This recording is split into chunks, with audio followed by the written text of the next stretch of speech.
નમસ્કાર મિત્રો, સ્વાગત છે તમારું અમારી યુટ્યુબ ચેનલ પર।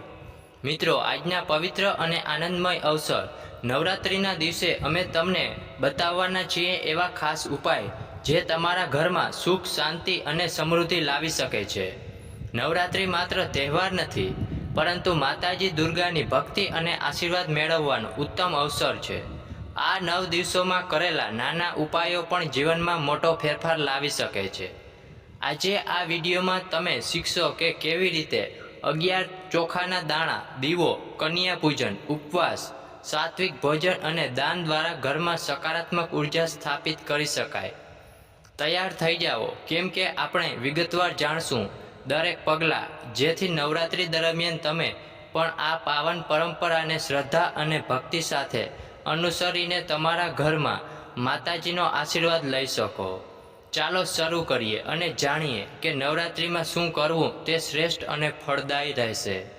પણ તે પહેલાં મિત્રો, એક નાની વિનંતી છે કે જો મિત્રો તમે અમારી ચેનલ પર નવા છો તો ચેનલને સબસ્ક્રાઈબ કરો અને વિડીયો પસંદ આવે તો લાઈક, શેર કરી કોમેન્ટમાં તમારો અભિપ્રાય અવશ્યથી વ્યક્ત કરજો।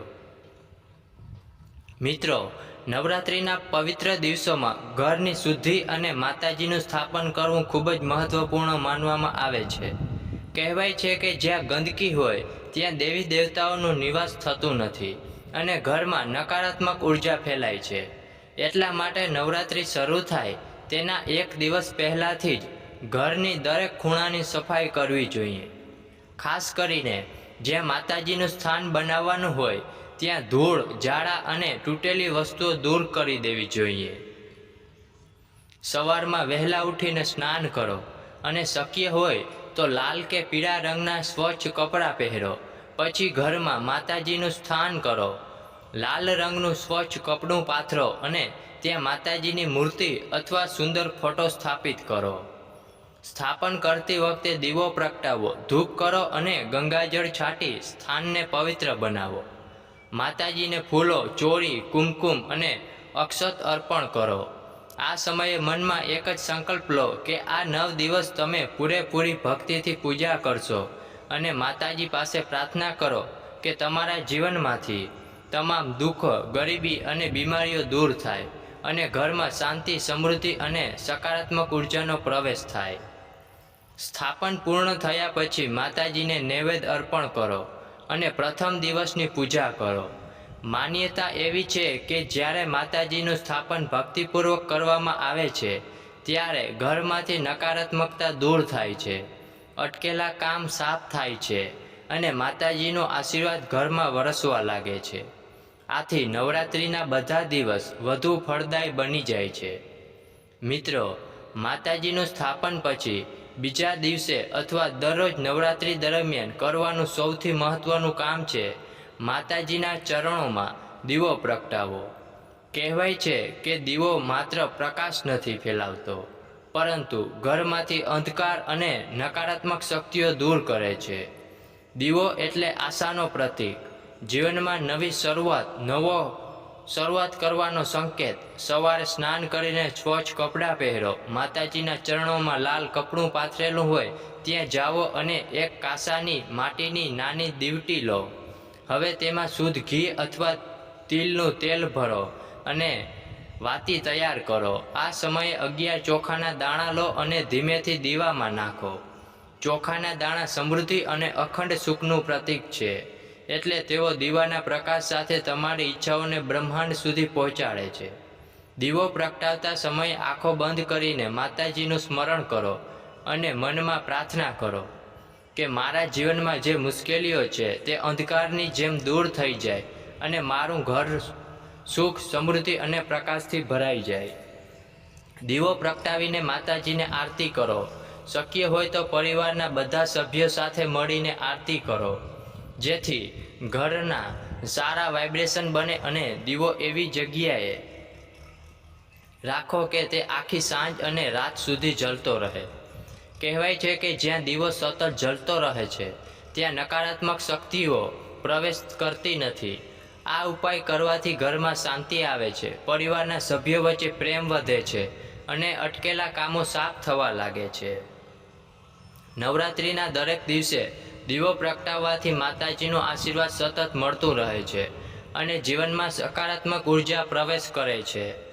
મિત્રો, ઘણીવાર આપણને લાગે છે કે ઘરમાં શાંતિ નથી, વારંવાર અણબનાવ બને છે, પૈસા આવે છે પણ ટકતા નથી, કામમાં વિઘ્ન આવે છે અથવા અચાનક દુર્ભાગ્ય વધવા લાગે છે. આવી સ્થિતિમાં સમજી લેવું જોઈએ કે ઘરમાં ક્યાંક નકારાત્મક ઉર્જા સંગ્રહિત થઈ ગઈ છે.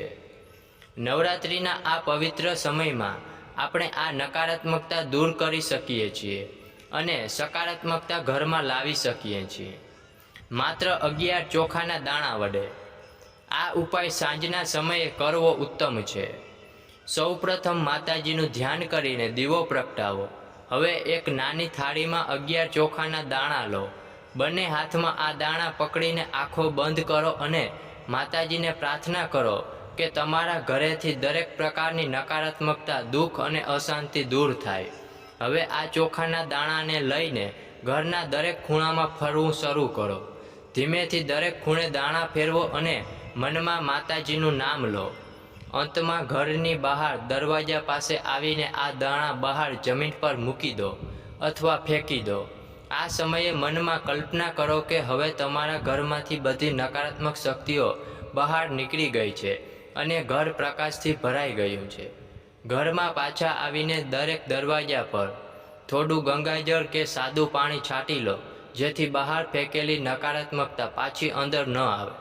આ ઉપાય નવરાત્રિ દરમિયાન દરેક ત્રીજા દિવસે કરશો તો ઘરમાં અદ્ભુત સકારાત્મક ફેરફાર જોવા મળશે. ઘરમાં શાંતિ અને પ્રેમ વધશે. પરિવારના સભ્યો વચ્ચેના ઝઘડા ઘટશે. ધંધો કે નોકરીમાં અટકેલા કામ ખુલશે અને તમારું મન પણ ખૂબ હળવું અને શાંત અનુભવશે. મિત્રો, નવરાત્રિનો સમય માત્ર માતાજીની પૂજા માટે નથી, પરંતુ આપણા શરીર અને મનને શુદ્ધ કરવા માટે પણ મહત્વપૂર્ણ છે. આ પવિત્ર દિવસોમાં સાત્વિક ભોજન લેવાથી અને ક્યારેક ઉપવાસ કરવાથી આપણું શરીર સ્વસ્થ રહે છે, મન શાંત થાય છે અને ભક્તિ વધુ મજબૂત થાય છે. ઉપવાસ કરવો એ એક પ્રાચીન પરંપરા છે, જેનાથી આપણું મન એકાગ્ર થાય છે અને દેવી શક્તિ સાથે જોડાય છે. જો પૂરો ઉપવાસ કરવો મુશ્કેલ હોય તો ફળ, શાકાહારી ભોજન, દૂધ, દહીં અને સૂકા મેવા લેવાથી પણ વિશેષ લાભ મળે છે. આ દિવસોમાં ડુંગળી, લસણ, મસાલેદાર અથવા માખણ, મદિરા જેવા તામસિક પદાર્થો ટાળવા જોઈએ. માન્યતા છે કે આ પદાર્થો લેવાથી મન પ્રભાવિત થાય છે અને ભક્તિમાં વિઘ્ન થાય છે. સવાર અને સાંજના સમયે ભોજન કરતી વખતે થોડી પ્રાર્થના કરો, માતાજીનું સ્મરણ કરો, કૃતજ્ઞતા વ્યક્ત કરો અને મનમાં વિચાર કરો કે આ ભોજન તમને શક્તિ આપે, શરીરને શુદ્ધ કરે અને ભક્તિમાં વધારો કરે.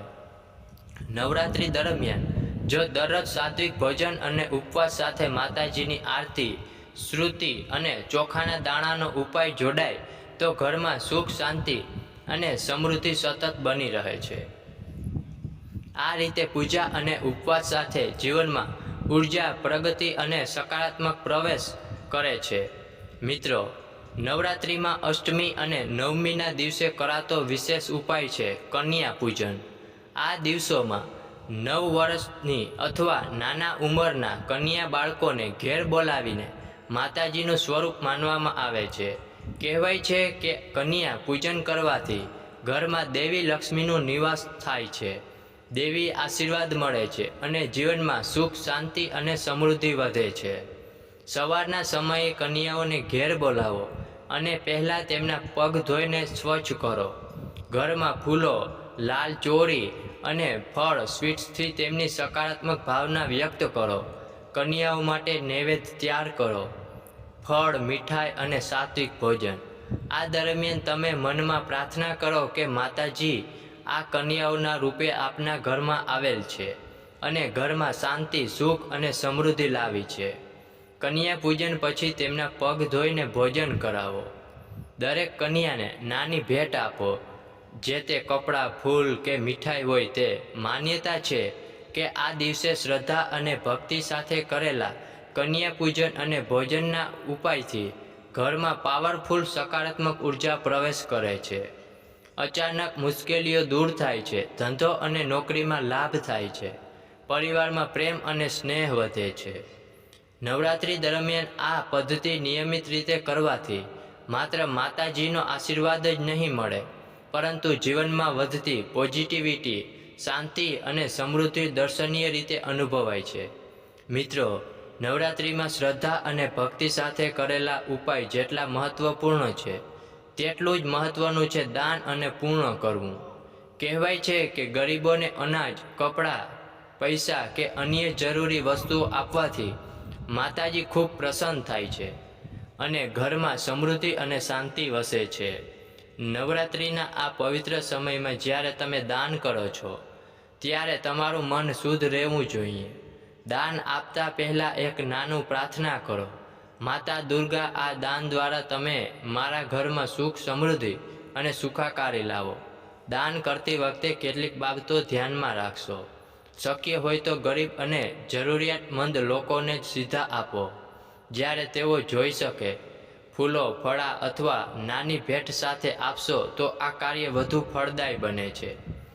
દાન દરમિયાન હૃદયમાં કૃતજ્ઞતા અને શાંતિ અનુભવવી ખૂબ મહત્વપૂર્ણ છે. નવરાત્રિમાં દાન કરવાથી માત્ર ધન અને સમૃદ્ધિ જ નથી વધતી, પણ ઘરમાં સકારાત્મક ઉર્જા પ્રવેશ કરે છે. પરિવારના સભ્યો વચ્ચે પ્રેમ અને સ્નેહ વધે છે, જીવનમાં અવરોધ ઘટે છે અને આપની ઈચ્છાઓ પૂર્ણ થવાનો માર્ગ સુગમ બને છે. આ રીતે દાન અને પૂર્ણ સાથે કરેલી પ્રાર્થના 9 દિવસ સુધી માતાજી પરિશ્રમ દ્વારા સબળ રહે છે અને ઘરમાં સુખ, આરોગ્ય અને શાંતિ સતત વધે રહે છે. આ ઉપાય કરવા જતી વખતે મનમાં માત્ર સકારાત્મક વિચાર રાખવો, ક્રોધ, ઝઘડા કે નકારાત્મકતા ટાળવી જરૂરી છે. મિત્રો, નવરાત્રિના પવિત્ર દિવસોમાં માત્ર ભોજન, પૂજા અને દાન જ મહત્વપૂર્ણ નથી, પરંતુ મનને શુદ્ધ રાખવું અને નકારાત્મકતા દૂર કરવી પણ એટલી જ જરૂરી છે. જ્યારે ઘરમાં ગુસ્સો, ઝઘડો, ઈર્ષા કે દુઃખ રહે છે, ત્યારે ઘરમાં સકારાત્મક ઉર્જા પ્રવેશ કરવી મુશ્કેલ બની જાય છે.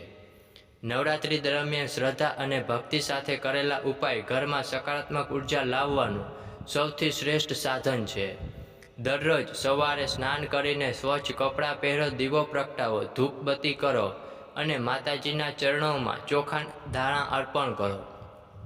આ સમયે મનમાં માત્ર સારા વિચાર રાખો. ઘરમાં નકારાત્મકતા દૂર કરવા માટે એક ઉત્તમ ઉપાય, દરરોજ 11 ચોખાના દાણા લઈને દર ખૂણે જતા, દર ખૂણે દાણા મૂકતા સમયે માત્ર સકારાત્મક વિચારો અને પ્રાર્થના રાખવી. આ ક્રિયા ઘરમાંથી અંધકાર, નારાજગી, તણાવ, ગરીબી અને દુઃખને દૂર કરે છે. ઘરમાં પ્રવેશતા જ નકારાત્મક શક્તિઓને રોકવા માટે દરવાજા ઉપર ગંગાજળ છાંટવું પણ ખૂબ શુભ માનવામાં આવે છે. ઘરમાં શાંતિ અને પ્રેમ વધે છે, પરિવારમાં એકતાનો ભાવ મજબૂત થાય છે અને જીવનમાં અવરોધ ઘટી જાય છે. નવરાત્રિમાં આ ઉપાય નિયમિત રીતે કરવાથી ઘરમાં સકારાત્મકતા સ્થિર થાય છે, આત્મવિશ્વાસ વધે છે અને માતાજીનો આશીર્વાદ સતત મળે છે. નકારાત્મક શક્તિઓ દૂર રહેતા જ તમારા ઘરમાં સુખ, શાંતિ, સમૃદ્ધિ અને દેવી આશીર્વાદ હાજર રહે છે. મિત્રો, જ્યારે આપણે મન, બોલી અને ક્રિયા ત્રણેય રીતે શુદ્ધ રાખીએ છીએ, ત્યારે ઘરમાં સકારાત્મક ઉર્જા પૂરી પ્રબળ બની જાય છે. નવરાત્રિ દરમિયાન નિયમિત રીતે આ ઉપાય કરવાથી માત્ર ઘરમાં શાંતિ અને સુખ સ્થિર થાય છે નહીં, પરંતુ માતાજીનો આશીર્વાદ સતત ઘર અને પરિવાર પર વરસે છે. આથી શ્રદ્ધા, ભક્તિ અને નિયમિતતા સાથે કરેલી નાની ક્રિયા પણ મોટી ફળદાયી સાબિત થાય છે અને જીવનમાં સકારાત્મક ફેરફાર, સમૃદ્ધિ અને સુખ અનિવાર્ય રીતે જોવા મળે છે. મિત્રો, જો તમને આ વિડીયો ઉપયોગી અને રસપ્રદ લાગ્યો હોય તો તરત લાઈક બટન દબાવો, જેથી મને ખબર પડે કે તમે આવા વધુ વિડીયો જોઈને શીખવા ઈચ્છો છો. તમારા મિત્રો, કુટુંબ અને પરિવાર સાથે આ વિડીયો શેર કરો, જેથી તેમની ઘરમાં પણ માતાજીનો આશીર્વાદ અને સકારાત્મક ઉર્જા ફેલાય. અને નીચે કોમેન્ટમાં જણાવો કે તમારો મનપસંદ ઉપાય કયો રહ્યો, કે તમે કયો ઉપાય અજમાવશો. તમારા પ્રતિભાવ વાંચીને હું ખૂબ ખુશ થાઉં છું અને આવનાર વિડીયો વધુ રસપ્રદ બનાવવાનો પ્રયત્ન કરીશ.